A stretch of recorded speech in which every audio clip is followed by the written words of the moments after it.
신약성경 마태복음 28장 1절로 10절 말씀, 이 계시의 말씀을 한 절씩 나누어서 교독하시고 마지막 절 합독하실 때 살아계신 하나님의 음성을 들을 수 있기를 원합니다. 제가 1절을 읽겠습니다. 안식일이 다 지나고 안식 후 첫날이 되려는 새벽에 막달라 마리아와 다른 마리아가 무덤을 보려고 갔더니 큰 지진이 나며 주의 천사가 하늘로부터 내려와 돌을 굴려내고 그 위에 앉았는데 그 형상이 번개 같고 그 옷은 눈같이 희거늘 지키던 자들이 그를 무서워하여 떨며 죽은 사람과 같이 되었더라. 천사가 여자들에게 말하 이르되 너희는 무서워하지 말라. 십자가에 못 박히신 예수를 너희가 찾는 줄을 내가 아노라. 그가 여기 계시지 않고 그가 말씀하시던 대로 살아나셨느니라. 와서 그가 누우셨던 곳을 보라. 또 빨리 가서 그의 제자들에게 이르되 그가 죽은 자 가운데서 살아나셨고 너희보다 먼저 갈릴리로 가시나니 거기서 너희가 배우리라 하라. 보라, 내가 너희에게 일렀느니라 하거늘 그 여자들이 무서움과 큰 기쁨으로 빨리 무덤을 떠나 제자들에게 알리려고 다름질할세. 예수께서 그들을 만나 이르시되 평안하냐 하시거늘 여자들이 나아가 그 발을 붙잡고 경배하니 이에 예수께서 이르시되 무서워하지 말라. 가서 내 형제들에게 갈릴리로 가라 하라. 거기서 나를 보리라 하시니라. 아멘, 아멘. 자, 우리 옆에 분들과 한번 인사하실 때 예수 부활이 곧 나의 부활입니다. 인사하시기 바랍니다. 시작. 한 번 더 좀 어색하지만 한 번 더 인사하십시다. 예수 부활한 것 축하드립니다. 시작. 예수 부활하신 것 축하드립니다. 할렐루야. 오늘 예배가 기쁨과 감사와 축제 예배가 되시기를 주님의 이름으로 축원합니다. 여러분 혹시 스페이스 X라고 하는 이야기를 들어보셨습니까? 스페이스 X, 이게 뭔가 하면요 우주 여행선이에요. 우리가 잘 알고 있는 테슬라의 CEO 되는 일론 머스크라고 하는 이 사람이 만든 우주 기업이에요. 스페이스 X가요. 우리가 핸드폰을 만들고 또 그 다음에는 바이오 쪽에 투자를 하고 그 바이오 다음에는 우주 산업이 차세대 먹거리다 아니면 차세대 돈 벌 수 있는 제목이다 그런 이야기를 하지 않습니까? 그런데 이 일론 머스크 굉장히 독특하고 괴짜인 이 회장이 지금으로부터 한 3년 전에 2021년 9월에 우주 여행선을 이렇게 저렇게 쌓아 올려가지고 3일 동안 지구를 15바퀴 돌면서 우주 여행을 잘 했다는 거예요. 자기가 직접 타진 않고 여기에 자원하는 사람이 탔는데 4명이 사흘 동안 지구 15바퀴 도는데 든 돈이 얼마인가 하면 3천억 원이었다는 거예요. 그러니까 한번 여행하는데 한 1,000억쯤 드니까 돈 벌만 하죠. 자, 그런데 이게 문제가 아니라 이 사람들에 의하면 머지않는 장래에 화성, 여러분 경기도 화성 말고 태양, 그 다음에 수성, 또 금성, 지구, 화성, 목성 이렇게 가지 않습니까? 태양계가. 근데 지구 다음에 있는 화성, 거기에 우리 인류가 여행을 해가지고 거기에 호텔을 짓게 되는데, 자, 그런데 여러분, 그러면 제일 먼저 드는 질문이 뭔가 하면, 목사님 그러면 숨은 어떻게 쉽니까? 이렇게 물어보고 싶지 않습니까? 그죠? 어떻게 쉬는가 하면 그 사람들 말입니다. 저는 이 공개 잘 모르니까. 특수 우주복을 입으면 화성은 이 대기가 우리하고 달라가지고 이산화탄소가 주를 이루는데 그 화성에 있는 이산화탄소가 우주복을 입고 무슨 장치를 작동시키면 이산화탄소가 순식간에 산소로 변하는 그런 장치를 할 수 있답니다. 그러니까 이게 무슨 자다가 봉창 두드리는 소리가 아니고 말이죠. 곧 현실로 그런 날이 닥칠 수도 있다. 그렇게 예견을 하고 있어요. 여러분 이런 이야기를 들으면 우리가 어떤 생각이 듭니까? 야, 끝내주네. 인간의 능력이 이렇게 탁월하네. 거의 인간의 지식이, 인간의 과학이 완전 하나님 신적 수준까지 올라가는 것 아니냐, 그렇게 착각할 수도 있고 또 그렇게 여겨질 수도 있단 말이죠. 그런데 여러분 문제는 뭔가 하면 이것이 큰 착각인 것은 두 가지 때문에 그렇습니다. 이런 과학기술이 발달되면 될수록 인간 마음 가운데 어떤 생각이 있는가 하면 우리는 어떤 일이라도 다 할 수 있다. 하나님만 올마이티, 전능한 존재가 아니라 우리 인간도 하나님 못지않는 전능한 존재가 될 수 있다라고 하는 착각을 할 수가 있고, 또 하나 착각은 뭔가 하면 내 이성이, 내 지식이 이렇게 발달됐기 때문에 내가 이해, 납득, 공감하지 않는 그 모든 것들은 아예 존재함에도 불구하고 존재하지 않는다고 그렇게 여겨버리는 그런 심각한 착각에 빠질 수 있다는 겁니다.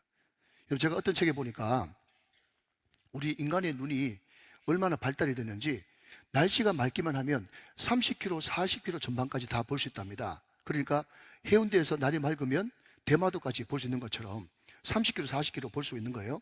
그런데 이 눈이 얼마나 제한적인가 하면 안개가 자욱하게 끼버리면요 2m, 3m 앞도 내다볼 수가 없다는 겁니다. 자, 그러면 여러분 묻습니다. 안개가 자욱하게 껴가지고 2m, 3m 밖에 안 보인다고 해도 그 뒤에 아무것도 없는 겁니까? 있습니다, 여러분. 없는 게 아니라 있어요. 그런데 우리는 눈에 보이는 것이 전부인 줄 알고 안개가 끼어가지고 내 앞을 막아버리면 그 뒤는 없다라고 착각하는 것이 인간의 연약함이라 하는 거죠. 여러분, 제가 가끔 하나님의 광대하심을 이야기할 때 우주에 떠있는 별을 이야기하는데 지금 개발한 그런 천체 망원경 가지고는요 별을 수천억 개 발견할 수가 있다는 거예요. 그런데 과학의 한계 때문에 그래서 그렇지 앞으로 이 과학이 더 발달해가지고 천체 망원경이 더 발달한다면 1조 개 아니면 수조 개도 볼 수 있단 말이에요. 무슨 이야기가 하면요 그렇기 때문에 천체 과학자들은 구체적으로 3천억 개, 4천억 개 이야기하지 않고 그보다 훨씬 많은 별들이 존재한다는 것을 알고 믿기 때문에 항상 이야기할 때는 그 사람들이 이야기할 때는 수천억 개, 수조 개 하면서 앞에 숫자를 갖다 붙이는 것입니다. 무슨 말인지 이해되십니까, 여러분? 우리가 눈으로 확인하지 못한다고 할지라도 그 별은 존재한다, 존재하지 않는다. 있다, 존재한단 말이죠. 그런데 과학이 발달하고 이성이 발달하고 지식이 발달하면 발달할수록 자기 눈에 보이지 않는 것, 자기가 이해되어지고 납득되어지고 공감되지 않는 것은 없다라고 이야기하니까 믿음의 세계를 인정하지 않는 것이죠. 여러분, 요한복음 11장 말씀에 이런 말씀이 있지 않습니까? 나는 부활이요 생명이니 나를 믿는 자는 죽어도 살겠고 무릇 살아서 나를 믿는 자는 영원히 죽지 아니하리라. 이 믿음의 세계를 이야기하고 있거든요. 그 말씀을 하신 예수님께서 그 주변에 있는 모든 사람들에게 뭐라고 이야기하시는가 하면 시작, 이것을 내가 믿느냐 그랬어요. 무슨 말입니까? 눈에 보이진 않지만 손에 잡히진 않지만 귀에 들리진 않지만 실제로 있는 것보다 더 실존적으로 더 뚜렷하게 있는 것이 믿음의 세계다 하는 것이죠. 오늘 이 부활의 메시지를 듣는 저와 여러분에게 이 믿음의 세계에 대한 믿음의 눈이 열리게 되시기를 주님의 이름으로 축원합니다. 축복합니다. 여러분, 오늘 본문은요 예수님을 사랑했던 막달라 마리아와 다른 마리아가 예수님의 무덤을 찾아가는 장면으로 오늘 본문은 열리고 있습니다. 우리 예수님은 우리로 따지자면 금요일 오후 3시에 돌아가셨어요. 운명하셨어요.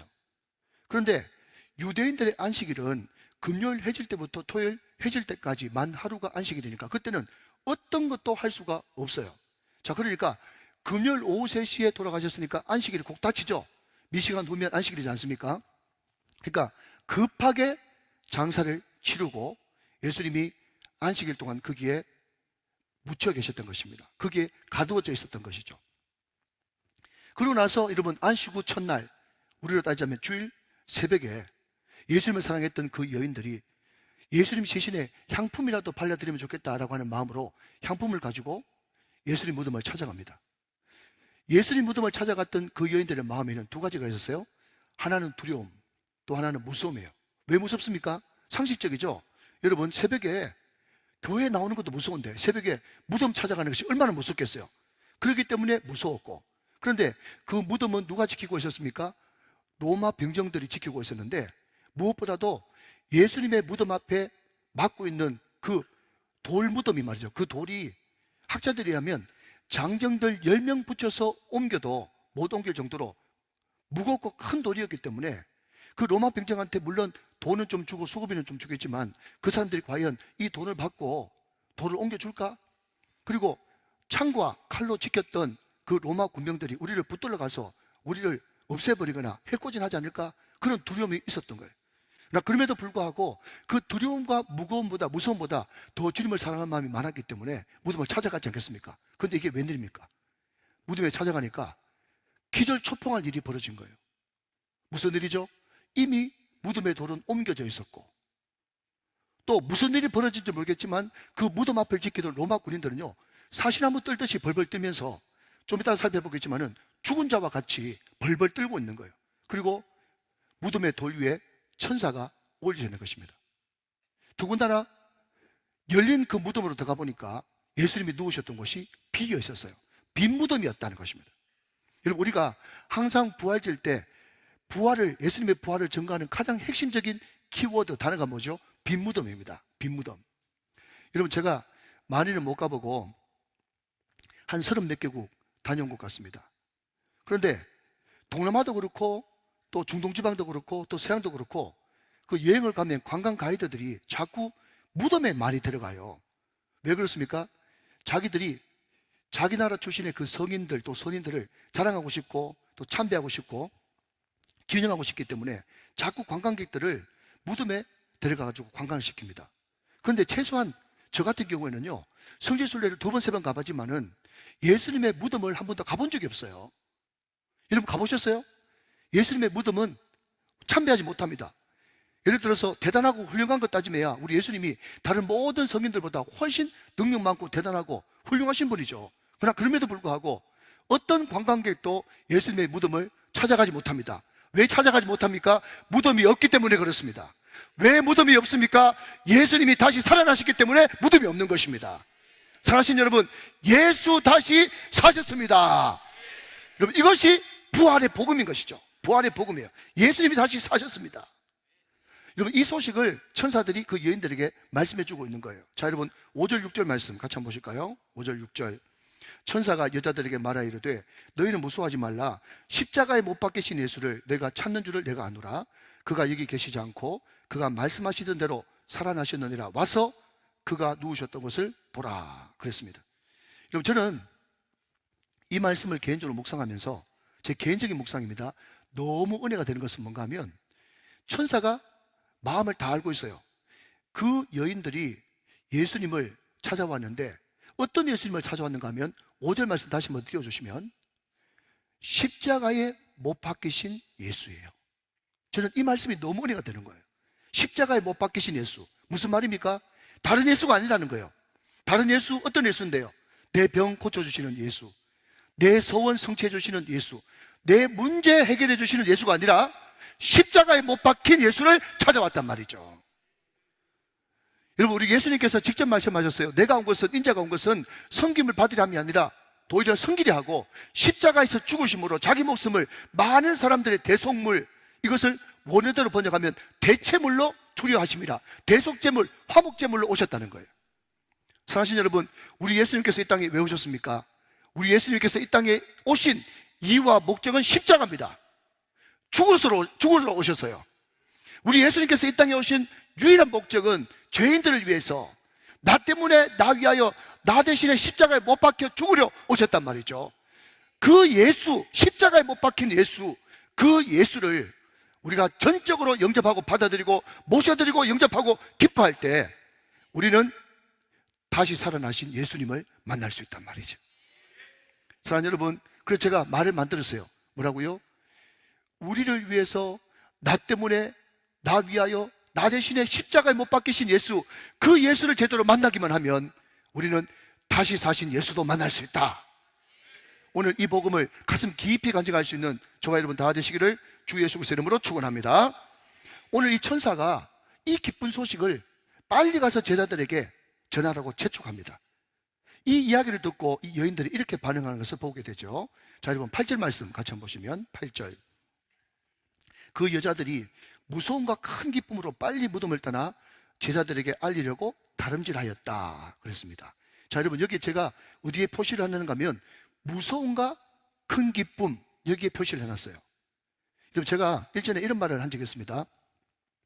우리가 카페에 가서 주문을 하는데 말이죠, 제가 뭐라고 주문했는가 하면, 저 자매님, 저는 지금 따뜻한 아이스 아메리카노를 먹고 싶어요.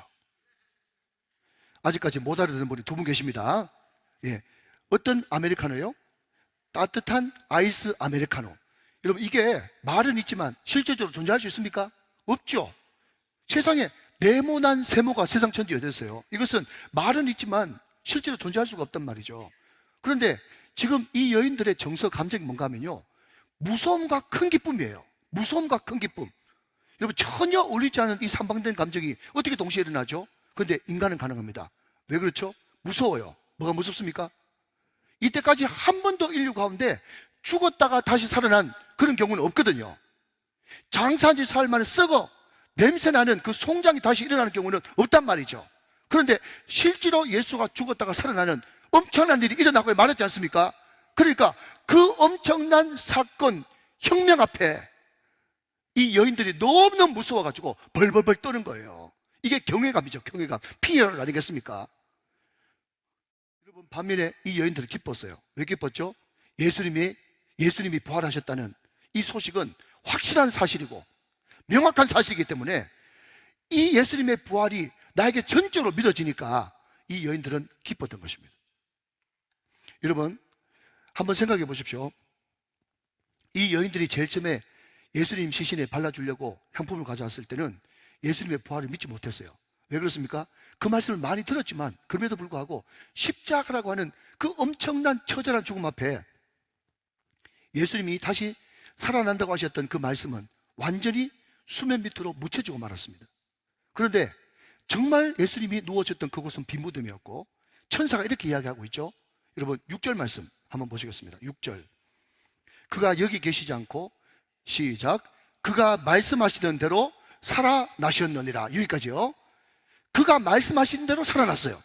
이 말이 무슨 말인가 하면 우리 예수님께서 십자가 지시기 전에도 마태복음에만 무려 5번 내가 십자가의 깊은 고난을 받고 그러나 장사한 지 3일 만에 다시 살아나야 하리라, 살아날 것이라고 하는 것을 마태복음에서 5번 이야기했거든요. 그렇게 말씀하셨음에도 불구하고 십자가의 그 험한 죽음 앞에 그 모든 말씀이 기억이 하나도 안 나는 거예요. 그런데 예수님의 무덤은 빈 무덤이었고 천사가 다시 한 번 더 잊어버렸던 그 말씀을 상기시켜주고 한 번 더 말씀을 전해주자. 맞아, 우리 예수님이 이미 죽었다가 다시 살아난다는 것을 말씀하셔서 이것은 사실이야, 너무너무 기쁜 일이야, 감사한 일이야 하면서 한달음에 제자들에게 뛰어가는 여인들의 모습이 있다는 것입니다. 사랑하신 여러분, 잘 한번 생각해 보십시오. 지금 여인들이 부활하신 주님을 만났습니까? 못 만났습니까? 물론 후에는 만났지만 지금 현재 상황으로는 부활하신 예수님 만났어요? 못 만났어요? 못 만났단 말이죠. 못 만났음에도 불구하고 이 말씀을 액면 그대로 가감없이 고지고대로 믿는 믿음이 그 가운데 있었다는 거죠. 여러분, 오늘 제가 설교 제목을 믿으면 보입니다, 믿으면 만나주십니다, 이렇게 잡아봤습니다. 여러분, 제 주변에 있는 많은 사람들도 이렇게 이야기합니다. 눈에 안 보이는데 그게 어디 있어? 영생 어디 있어? 천국 어디 있어? 부활 어디 있어? 안 믿어요. 내세 어디 있어? 안 믿습니다. 그러면서 예수 보여줘봐, 천국 보여줘봐, 부활 보여줘봐, 보여줘만 믿지 라고 이야기하면서 기독교와 교회를 조롱하고 손가락질합니다. 사실 여러분, 그러나 참으로 애쓰고 답답하게도 그렇게 생각하고 그렇게 말하는 사람한테는 우리 예수님이 절대로 부활하신 주님의 모습을 보여주지 않습니다. 나타나지 않습니다. 중세교부 터툴리안이 이렇게 이야기합니다. 신앙은, 믿음이라는 것은 알고 믿는 것이 아니라 믿을 때 알게 된다는 거예요. 여러분, 이게 믿음의 세계고 영적인 세계인 것입니다. 오늘 저와 여러분들이 인생 살면서 손에 잡히는 것 없고 귀에 들리는 것 없고 눈에 보이는 것 없다고 할지라도 하나님이 그렇게 말씀하셨으니까, 예수님이 그렇게 말씀하셨으니까 말씀을 액면 그대로 가감없이 받아들이고 믿으면 어느 순간 예수님이 보이고 예수님이 우리를 만나주시고 절망에서 희망으로, 낙심에서 기쁨으로 바꿔주시는 놀라운 것을 우리가 직접 경험하고 알게 될 줄로 믿으시면 아멘 하시기 바랍니다. 할렐루야. 알면 믿어지는 것이 아니라 믿으면 알게 된다. 할렐루야. 자, 한 걸음 더 나가서 주님의 부활 때문에 큰 기쁨과 무서움으로 제자들에게 막 달려갔던 그때에 동시에 너무너무 공포에 질려가지고 무서움으로 막 달려간 또 한 분류의 사람이 있습니다. 그 사람들이 누군지 아세요? 바로 로마 군인들입니다. 자, 여러분, 4절 말씀 같이 한번 보시죠. 4절. 지키던 자들이 누굽니까? 로마 군인들이죠. 그를 무서워하여, 예수님이 부활하신 것을 무서워하여 떨며 죽은 사람과 같이 되었다 그랬어요. 자, 여러분, 로마 군인들이 예수님의 부활을 목격했는데 너무너무 충격적인 사실 때문에 무서워 벌벌 떨면서, 사시나무 떨듯이 떨면서 죽은 사람 같이 되었어요. 그리고 어디로 달려갔습니다. 그 사람들이 누구냐? 11절 보십시다. 11절. 여자들이 갈 때, 자, 여자들 이미 갔어요. 제자들에게요. 경비병 중에 몇이, 경비병이 누굽니까? 로마 군인이죠. 그 사람들이 성에 들어가 모든 된 일을, 자, 그 다음 포인트입니다. 누구에게요? 대제사장들에게 알렸다 그랬습니다. 자, 다시 한번요, 들어보십시오. 여러분, 지금 그 무덤을 지키던 사람은 누구였습니까? 로마 군인이었습니다. 로마 군인이면 누구한테 달려가야 정상입니까? 자기의 직속 상관인 빌라도 로마 총독한테 뛰려가야 그게 정상이죠. 근데 이 사람들이 로마 총독 빌라도한테 안 가고 대제사장한테 갔단 말이죠. 이게 도대체 무슨 조합입니까? 자기들이 가만히 생각해 보니까 빌라도한테 가가지고 예수가 부활해가지고 시체가 없어졌습니다. 그러면요, 그 빌라도가 이방인이 믿어줄까요? 안 믿어주는 거예요. 쓸데없는 소리 하지 마. 내 그렇게 자지 말고 황제 도장까지 지킨 이 돌무덤 그렇게 지키라고 그랬는데 이놈들이 또 농땡이 부렸구나 하면서 당장 안 죽으면 다행입니다. 그러니까 딱 머리를 굴려봐도 이 큰일 나겠거든. 그러니까 이 모든 일을 주관했고, 그리고 육체의 부활을 믿는 그런 대제사장한테 가가지고 막 통곡하면서 애원을 하는 겁니다. 이런 일이 벌어지고 말았다고. 그러니까 대제사장들이 그 이야기를 듣고 큰일 났잖아요 지금. 그래서 같이 모여가지고 밤새도록 의논한 거예요. 그러면서 의논한 결과가 12절 이하에 있는데 뭐라고 있는가 하면, 그 로마 군인들한테 괜찮다, 내가 다 커버해 줄 테니까 아무 소리 하지 말고 네가 잠깐 졸고 잠깐 화장실 갔다 오는 사이에 제자들이 와가지고 그 예수의 시체를 도둑질 해갔다고만 이야기해라. 그러면서 그냥 그렇게 자기 편 들어준 것만 해도 감사한데 돈까지 두둑하게 줬다고 오늘 본문에 나와 있단 말이죠. 제가 이렇게 이야기하면 믿어야 되는데 어디 있습니까? 그러면 또 답답하죠. 15절 말씀 한번 보십시다. 15절 말씀. 군인들이 뭘 받고, 돈을 받고 가르친 대로 하였으니 이 말이 오늘날까지 유대인 가운데 두루 퍼졌다 그랬어요. 그래서 그때 당시 예수님의 부활을 안 믿는 사람들이 가장 유력하게 믿는 설이 뭔가 하면 도둑설이에요. 도둑설. 제자들이 와가지고 시체를 도둑질해가지고 어디 파묻어 놓고 그냥 예수 부활했다고 거짓말한다 라고 하는 것이 그 당시 유대 사이에 쫙 펴졌단 말이죠. 이건 무슨 말입니까? 예수님의 부활을 그 여인들이 직접 보지 못했어요. 그렇지만 그 무덤 앞을 지키는 그 병사들은요, 천사가 와가지고 무덤 돌이 스르르 열리는 것과 예수님이 직접 부활해가지고 걸어 나오는 모습과 천사들이 바위 위에 앉은 그 모든 것들을 초근접해서 다 봤던 사람이 누구냐 하면 로마 군인들이에요.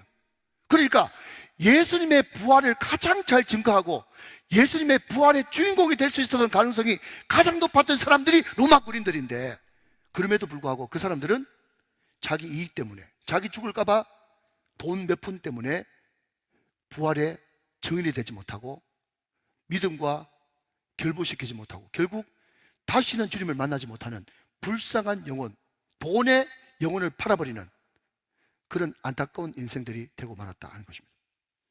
저는 이 말씀을 묵상하면서, 목회하면서, 우리 교회는 한 분도 그런 분이 없는데 제가 저 다른 교회에서 목회할 때 그런 분들 심심치 않게 봤거든요. 교회가 그렇게 같이 기도하고 그분이 중병에 걸렸어요. 낫게 해달라고 그렇게 기도해가지고 그 사람이 기적적인 은혜로 암병이 고쳐지고 불치병, 난치병이 고침받았어요.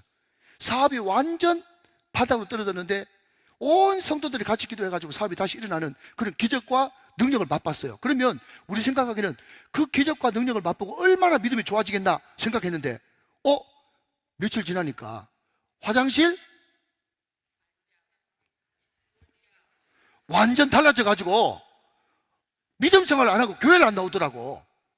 어떻게 이런 일이 다 있나 싶은데 실제로 그런 일이 있더라고요. 사랑하는 여러분, 기적, 능력, 귀신 내어 쫓기는 거 그거 본다고 다 믿음 있는 거 아닙니다. 중요한 것은 보이지 않는 예수 그리스도 십자가를 믿어야 되고 부활을 믿어야 되며 예수님이 내 마음 가장 소중한 곳에서 지금도 나와 동행하고 있다는 것을 여러분 믿음으로 고백하는 이 믿음이 진짜 믿음이라는 거예요. 그래서 우리 예수님이 도마에게 뭐라고 얘기합니까? 네가 본구로 믿느냐? 보지 않고 믿는 자가 복되도다. 사랑하는 여러분, 눈에 보이지 않지만 지금도 여전히 나와 동행하시고 함께 계시는 부활하신 예수님, 그분을 굳세게 의지하시는 저와 여러분 되시기를 주님의 이름으로 축원합니다. 자, 세 번째 등장인물은 마지막으로 제자들입니다. 지금 여인들이 가가지고 예수님 살아나셨다고 막 흥분해가지고 어쩔 줄 몰라 하면서 그 제자들에게 알려줬어요. 제자들은 완전 멘붕에 빠졌습니다. 이 이 여인들이 결단코 거짓말하지 않는 것을 잘 알면서도 도무지 믿을 수가 없었어요. 그 중에는 믿지 못하고 어리둥절한 몇 사람이 있었습니다. 또 그게 성경에 어디 있냐고요? 17절 말씀 보시면 예수를 배우고 경배하나, 지금 부활하신 예수님 뵙고 경배하고 있는데 아직도 의심하는 사람도 있었어요. 유령 아닌가? 그냥 영으로 부활하는 것 아닌가? 예수님은 영으로 부활하시고 육체로 부활하셨습니다. 그게 완벽한 부활이에요. 우리가 여기서 갑론을박하고 할 것이 아니라 이 여인 말대로 빨리 갈릴리로 가보자 했더니, 갈릴리로 갔더니 그게 먼저 와 계시는 예수님을 만났어요. 한 사람 한 사람의 눈빛을 마주치고 이름을 불러주었습니다. 그 부활의 기쁨을 같이 누리면서 그 한밤을 아름답게 잘 지냈어요. 그 셀러브레이션, 그 파티가 끝날 때쯤 돼가지고 예수님이 제자들을 불러놓고, 거기는 물론 자살해서 죽은 가룟유다는 없고 11명 제자가 있었죠. 그 제자들에게 우리 예수님께서 이렇게 신신당부하고 있는 모습을 보게 됩니다. 그것이 마태복음 28장 19절 20절 말씀입니다. 제가 읽겠습니다. 그러므로 너희는 가서 모든 민족을 제자로 삼아 아버지와 아들과 성령의 이름으로 세례를 베풀고 내가 너희에게 분부한 모든 것을 가르쳐 지키게 하라. 여러분, 우리 예수님께서 네 가지를 우리에게 부탁했어요. 첫 번째는 뭐라고요? 가라. 두 번째는요, 제자를 삼아라. 세 번째는요, 세례를 베풀어라. 네 번째는요, 가르쳐 지키게 하라. 너무나 들어도 가슴이 뛰고 좋은 말 아닙니까? 그런데 이 좋은 말이 현실로 돌아오면 이 제자들, 11제자들한테는요 도무지 그것을 받아들일 수 없는 말씀이었어요. 왠지 아십니까? 우리 예수님께서 유대인들에게는 신성모독죄로 십자가에 못 박혀 죽었지만, 로마 황제 입장에서는요 반역죄로 십자가에 못 박힌 거거든요. 로마 황제가 여러분 살아있는 신이고 모든 식민지 나라의 지존인데, 로마 황제가 있는데 예수님이 뭐라고 얘기했습니까? 나는 누구다? 유대인의 왕이다. 왕 있는데 왕이다. 그렇게 하니까 이건 완전 역죄 아닙니까? 반역죄 아닙니까? 그러니까 그 반역죄로 로마 황제에 의해서 십자가에 못 박혀 죽은 거거든요. 그리고 그 와중에 그 무리를 따라가는 그 제자들도 지금 어떤 죄가 적용된 겁니까? 역적을 같이 도망한 거죠. 지금 그러니까 공개 수배를 당하고 있고, 지금 로마 군사들이 이놈들이 어디 숨었나 싶어가지고 곳곳이 사사치 지금 살피고 있는 수배범들이에요. 공개 수배범. 그런 신분으로 지금 무서워서 벌벌 떨고 있는데, 그런데 예수님이 나타나셔가지고 가라는 거예요. 죽으란 말이죠. 죽으란 말이죠. 가라고 그랬어요. 그리고 제자 삼으라. 제자 삼는 것도 그냥 유대 사마리아 좀 가가지고 제자 삼는 것도 아니고 모든 민족을 제자로 삼아 세례 베풀고, 네가 동네방네 다니면서 내가 너에게 가르쳐준 것 이거 똑같이 가르쳐 지키게 하라. 요한복음 14장 12절 말씀에 내가 한 일을 너도 할 것이요 이보다 더 큰 일도 하리라 라고 하는 그 말씀을 지금 요구하고 있는 겁니다. 그러니까 지금 공개 수배범이 돼가지고 벌벌 떨고 있는 제자들한테는요 도무지 순종할 수 없는 현실 상황이란 말이죠. 여러분 이해를 돕기 위해서 제가 이런 예를 한번 들어보겠습니다. 어제 이 오후 3시에 울산기독교 총인 앞에 임원들이 와가지고 여기서 기도를 했어요. 기도를 하고 난 다음에 1층에 제가 토부 카페에 가가지고 찬양합시다 하면서 가서 거기에 쭉 앉아서 커피를 마시고 있었는데, 타교의 어떤 장로님께서 대형교회 모 장로님한테 그랬어요. 아유 장로님 얼마나 수고 많으세요. 이것저것 하느라고 참 고생 많으십니다. 그렇게 이야기하니까 그분이 굉장히 기분 좋아하시면서 하는 말이 뭔가 하면, 예 저는 이것저것 할 뿐이죠 하면서 저를 보는 거예요. 저를 봐가지고 저분이 왜 저를 왜 보지 그랬더니, 그런데 저 옆에 있는 여동열 목사는 5만 가지 일을 다 합니다 그러더라고요. 이것저것만 하는 게 아니라 5만 가지 일을 다 한대요. 5만 가지 일을. 여러분 맞아, 여러분 담임 목사가 지금 5만 가지 일을 다 하고 있어요. 5만 가지 일을 다 하고 있으니까 하는 말이 뭔가 하면, 그게 하나 더 얹어가지고 5만 한 가지 일을 하라고 그러는 거예요. 어떨 때는 너무 심하다 싶은 거예요. 이게 왜 내 혼자만 다 해야 되는데. 고난주간에 돌았으면 설교, 돌았으면 설교. 지난주간 같은 경우는 제 아내하고 1시간도 같이 못 있었더라고요. 평소에도 많이 같이 안 있지만 그렇다는 거예요. 그냥 여러분 저도 좋은 데 가가지고 차 마실 줄 알거든요.